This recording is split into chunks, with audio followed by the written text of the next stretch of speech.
Hello there, it's Andy Parks from the Washington Times, and I'll be joined by Jeff Mordock, Washington Times White House reporter, in just a couple of minutes. And before we get to that, a quick rundown on some of today's most important news. Maybe, maybe not. You be the judge. What Jeff has is important. What I have, who knows? You know, as a listener to my podcast, you qualify to receive a 50% discount on an annual digital subscription to the Washington Times. And all you have to do is go to washingtontimes.com/Andy. That's washingtontimes.com/ANDY. All right, ladies and gentlemen, let's see what's going on in this wacky world of ours. New York City.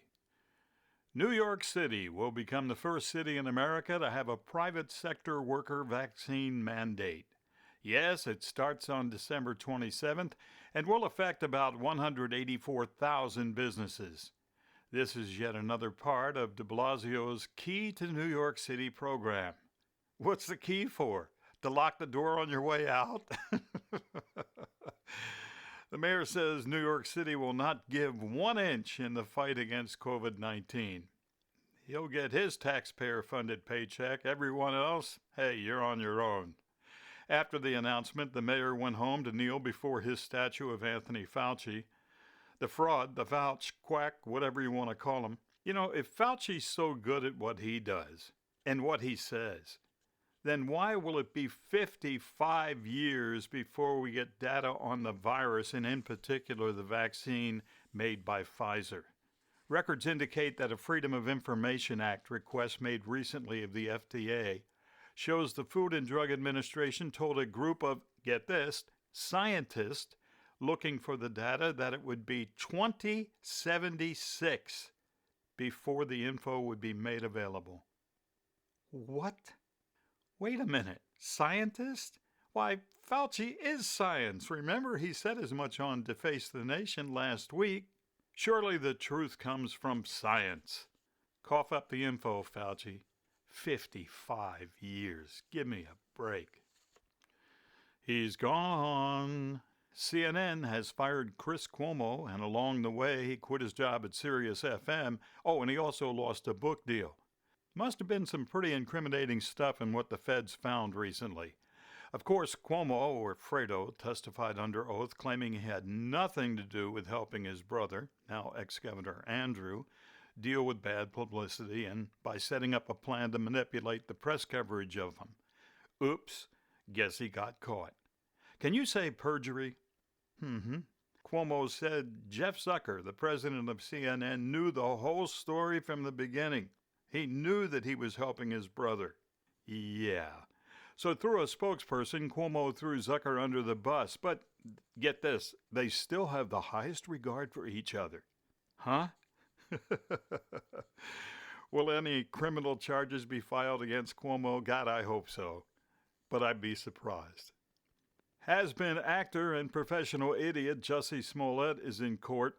He, of course, was the guy who claimed to be attacked in the middle of the night in Chicago by a couple of pro-Trump racists, who later turned out to be a couple of extras used in the series Empire. Yeah, the one that he starred in. Supposedly in January of 2019. January of 2019. Think about that. Little cool on the streets in Chicago in the middle of the night, isn't it? Smollett concocted a story that he, being black and gay, was the target of the attack. It was soon revealed that Smollett had paid the extras $3,500 to carry out the so-called hate crime. Oops. Smollett was indicted on 16 felony counts of disorderly conduct, only to have the charges dropped by a Cook County state's attorney by the name of Kim Fox a few weeks later. The mayor and the cops said he received special treatment. A special prosecutor stepped in, took over the case, and here we are. He's in court and could possibly do 3 years for his bogus story. It was revealed at the trial that CNN's Don Lemon tipped off Smollett, saying the Chicago PD didn't believe his story. This is the reason Smollett refused to turn over telephone records to the cops. By the way, Don Lemon has his own problems, sort of like the Cuomo brothers. He, too, has been accused of sexual harassment and assault. The guy Lemon was hitting on claims Lemon and his people have tried to settle out of court many times, but to no avail. Evidently, the victim here doesn't want the money. He wants Lemon charged. One other note on Jussie's case. ABC's Robin Roberts conducted a 17-minute interview with Smollett after the so-called attack. She set him up as a victim, lapped up every word he said. She even helped him garner sympathy, made him out to be poor Jussie. 17 minutes. I want to know where ABC has been on this story recently. Hardly a mention. Roberts should get a job at CNN. It fits her perfectly. From the category of stupid Dems do stupid things comes this week's clear-cut winner. The city of San Francisco and Mayor London Breed have announced the desire to drop taxes on legal cannabis businesses to afford them the opportunity to compete with the illegal drug dealers. What? Last week, the City Council approved a measure to suspend business taxes on cannabis business owners for the 2021 and 2022 tax years. Evidently, this measure, among other things, according to the liberal left, would help those same marijuana businesses in their fight against smash-and-grab incidents and violent crimes. What kind of idiot comes up with that? And they wonder why San Francisco is a cesspool. And finally, just in time for the holidays, the first Let's Go Brandon store has opened in Massachusetts. Yes, the store sells all kinds of t-shirts, hats, and signs, but a blue state? I guess a lot of people on both sides of the aisle aren't fond of Joe Biden. My guess would have been North Carolina or a state in the far south, NASCAR country. Who knew? Massachusetts gets the first Let's Go Brandon store. All right, folks, let's check in with Jeff Mordock, Washington Times White House reporter. Hello, Jeff. Hey, Andy, how you doing today? Doing just fine. Biden warns Putin of sharp reaction if Russia invades Ukraine. Some harsh words, but did anything really come out of this? No. It's a lot of posturing. It's a lot of diplomacy, but there's nothing concrete anybody can take away from this. At the end, Putin is going to do what Putin wants to do. He will consider what his options are and obviously move forward with what he thinks the best option is for Russia. The sanctions that they're threatening and that they're getting the European allies on board, I don't see that having much of an impact. It certainly did not deter him in 2014 when he wanted to take Crimea from the Ukraine. I don't know why that would stop him in 2021 if he truly does want to invade Ukraine. Yeah. I got the impression looking at some of it, I can almost imagine Putin getting up and announcing to his people that he won this match, and of course Biden doing the same thing. And it was almost as if it were for show. And they talked for 2 hours? Yeah, they talked for 2 hours, and it's interesting because we were told that they would be talking about other things besides Ukraine, but neither side ever got into, and among those things include ransomware, but neither side ever got into what was discussed on ransomware or some of those other issues. It strictly was the Ukraine. So 2 hours is a lot of time, and the readouts we got were pretty vague. Even National Security Advisor Jake Sullivan came and spoke with us in the briefing room to give us a rundown, and even he was pretty vague about what was said and what happened. I'm going to take you one of your other stories. Embattled Biden banking nominee withdraws herself from contention. Why was she nominated in the first place? Well, she was nominated in the first place because she's a far-left banking expert who talked about really reining in the big banks and really trying to bring the banks back to the consumers. But she'd also had spoken about letting major oil and gas companies go bankrupt as a way to help fight climate change.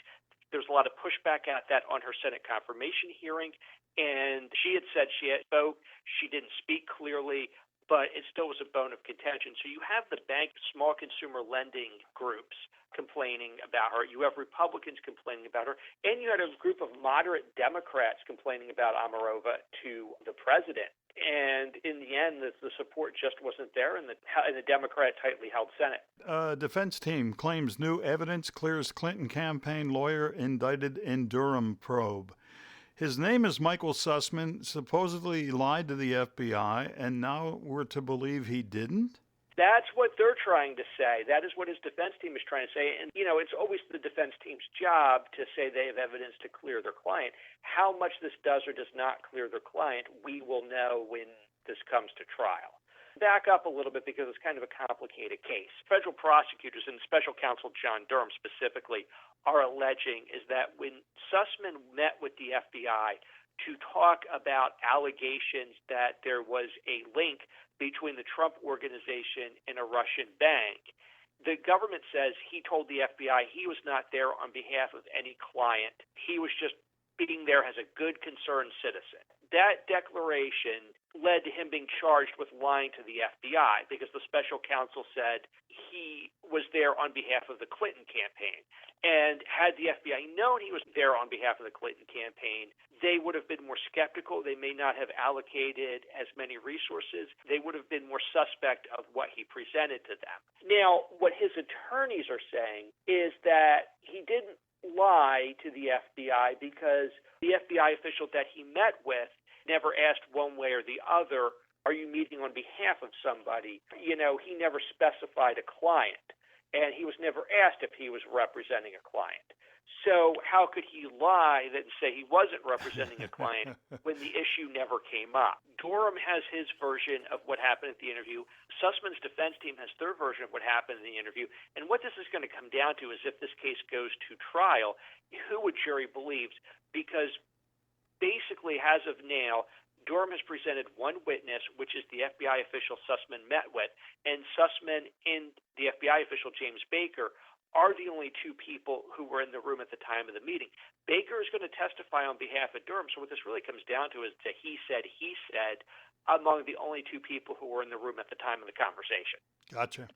All right, China fumes, Uyghurs cheer, EU shrugs about U.S. diplomatic boycott of Beijing Olympics. China says the U.S. has committed a breach in the Olympic spirit? Yes, China is seething. They look at this as a tremendous insult that the United States has announced a diplomatic boycott of the Olympics. But one of the things that's interesting is since the U.S. has announced their Olympic boycott on Monday, Lithuania, the United Kingdom just this morning, and Australia just this morning all announced that they are also going to participate in diplomatic boycotts of the Olympics. And the diplomatic boycott, what it is it's a way to make a stand and make a statement and embarrass China without punishing the athletes who've worked so hard. And there's such a small window for these athletes to achieve success. And if they don't participate in these, then you've got to wait till 2026 for the next Olympics. And this is a way not to punish them, but to certainly make a statement that the human rights abuse against the Uyghurs in China will not be tolerated. All right. What are you working on before I let you run? Right now, we're looking into some supply chain issues, and it's been raising the prices of cars. Dealers are slapping pretty significant surcharges on cars because of the expenses of shipping these cars to the United States amid the supply chain crisis. All right. Sounds good. Look forward to reading it. Folks, you can read all of Jeff Mordock's stories at WashingtonTimes.com. Jeff, thank you. Thank you, Andy. Appreciate it. Thanks for joining me today, and remember to receive a 50% discount on an annual digital subscription to the Washington Times. Go to WashingtonTimes.com/Andy. You'll get 24/7 digital access to the Washington Times at 50% off. Again, go to WashingtonTimes.com/ANDY. I'm Andy Parks. Have a great day.